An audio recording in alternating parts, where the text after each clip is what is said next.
On this edition of NewsTeam Boulder for Thursday, March 4th, 2021.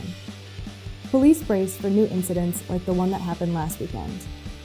Efforts to protect a native amphibian in Broomfield, and a new Barbie for the White House. All that and more coming up.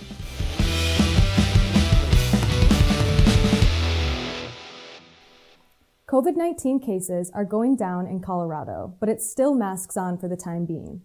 Welcome to NewsTeam Boulder. I'm Grace Karaginas.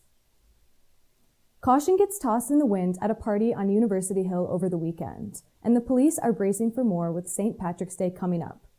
NewsTeam reporter Evan Batty tells us more about possible civil and even criminal violations if you decide to hold a large party. At this apartment complex on the corner of 14th and Euclid, officers were called in to break up a large party that was happening inside. The party had no mask and no social distancing. It has not been confirmed whether the hosts of this party were CU students. But Boulder County health officials say this is not the first time this residence has been issued a notice. On top of that, this address shares the street with multiple fraternities that have already been disciplined for violating public health orders.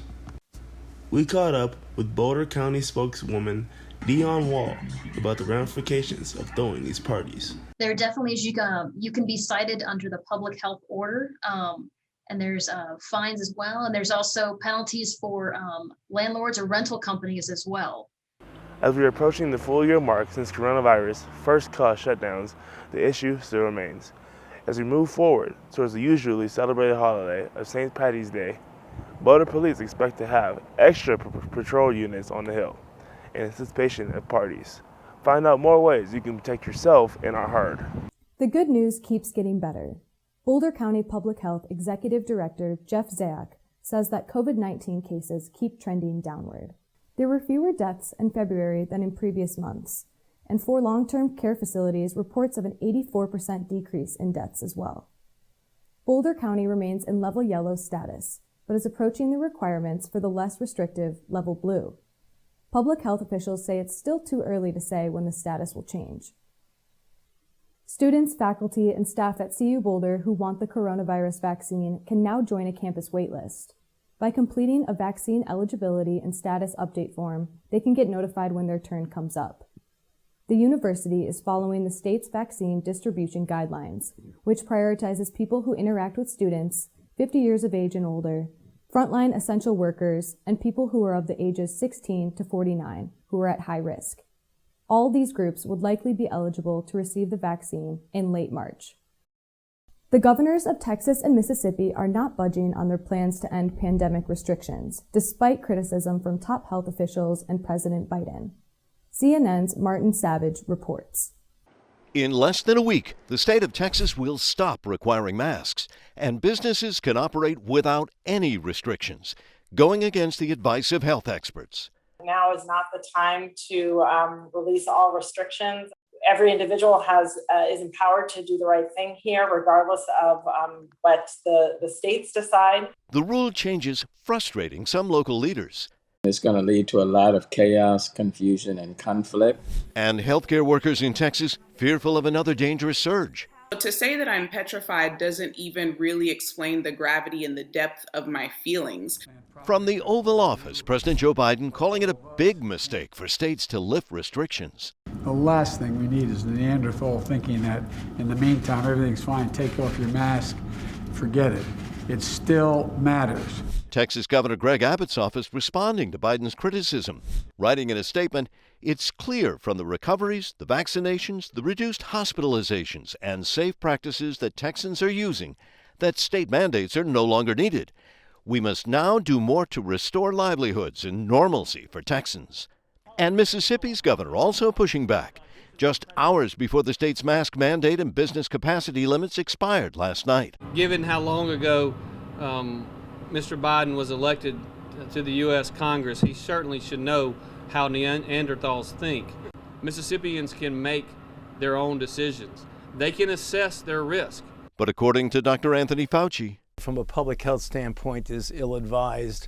You're only going to set yourself back if you just completely push aside the public health guidelines.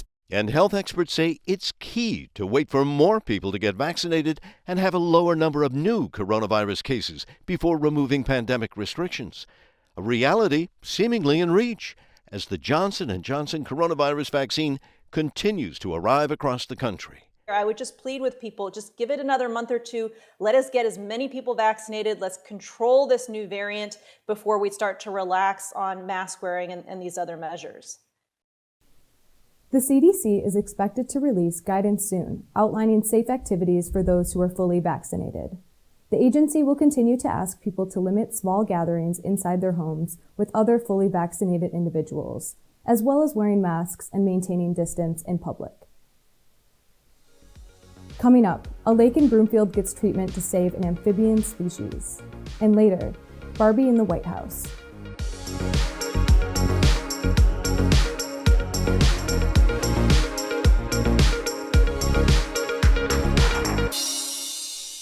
Vegetation growth at Teller Lake in Broomfield is causing problems, not just for irrigation, but for native amphibian species.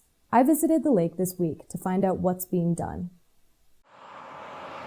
Here at Teller Lake No. 5 in Broomfield lives a creature, one that's rarely seen but heard nonetheless.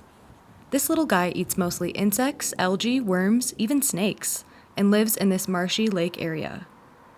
I come to this trail all the time. I love it, and I usually hear them in the summer, and they sound a lot like woodpeckers.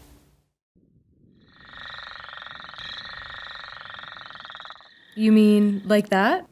The northern leopard frogs are known to be either green or brown with irregular oval-shaped dots, and their population is on the decline. Colorado Parks and Wildlife has listed the frog as a Tier 1 species of greatest conservation need, making it imperative to get rid of any threats that might endanger them further. And what's the main culprit? These cattails you can see all around me. The frogs need shallow, open water near the shoreline for their breeding. The thick stands of the cattails reduce the breeding habitat space while also hurting tadpole survival and development. The frogs are hibernating underwater for now, but something has to be done about their nemesis. Boulder Open Space and Mountain Parks and Boulder Fire Rescue are conducting a prescribed burn around the lake to manage the dense cattails. In addition to benefiting wildlife habitats, the burn will also improve delivery of irrigation water to farms and reduce fire risks. It's both important from the point of view of disaster risk reduction, of reducing the risk of the fires, but also it's really important for carbon cycling, for species just coming back. The burning will take place under very specific weather and vegetation conditions to ensure the safety of the public, and will continue through March. So, if you see smoke around Teller Lake, don't be alarmed. We're just trying to save our froggy friends. Coming up next, we'll look at the weather forecast in Boulder and the temperature predictions for the next couple of days.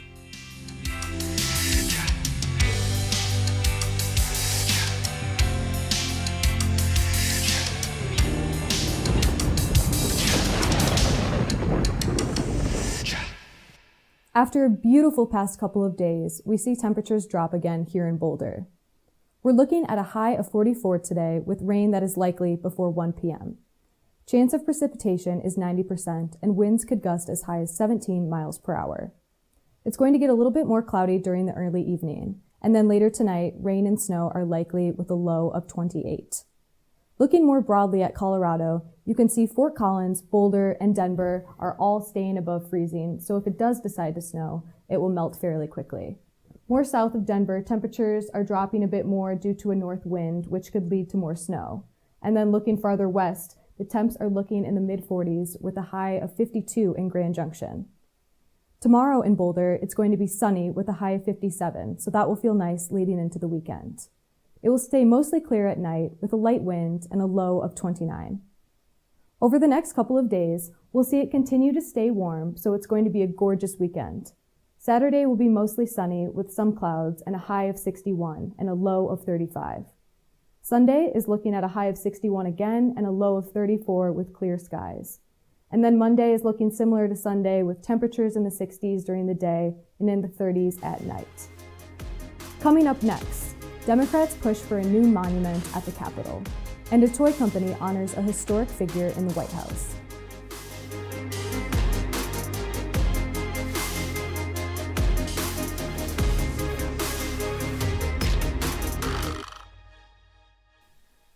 Late Justice Ruth Bader Ginsburg was a towering legal figure on the Supreme Court. Now, her image could end up towering over the halls of Congress. A group of congressional Democrats is pushing a bill to build a monument of her at the Capitol. The bill was introduced by the party's Women's Caucus. It says Notorious RBG, as the justice was known, was a leader in women's rights, and her legacy should be honored. 16 Democrats have sponsored a companion bill in the Senate. So far, there's no word on what the monument would look like or how much it would cost. Ginsburg died last September at the age of 87, after 27 years on the High Court. Hands up to show you're in. International Women's Day is coming up Monday, March 8th. It's a day that marks a call to action to celebrate women's achievements and raise awareness about women's equality. The theme this year is Choose to Challenge, that a challenged world is an alert world, and from this challenge comes change. As women around the world call out inequality, they raise their hands to show that they will choose to challenge. CU Boulder experts will be available Monday to discuss a variety of topics, including women in the workforce and women in science. For more information, go to colorado.edu and search under International Women's Day. That's it from NewsTeam Boulder. Follow us on Twitter and on YouTube. We'll see you again next week.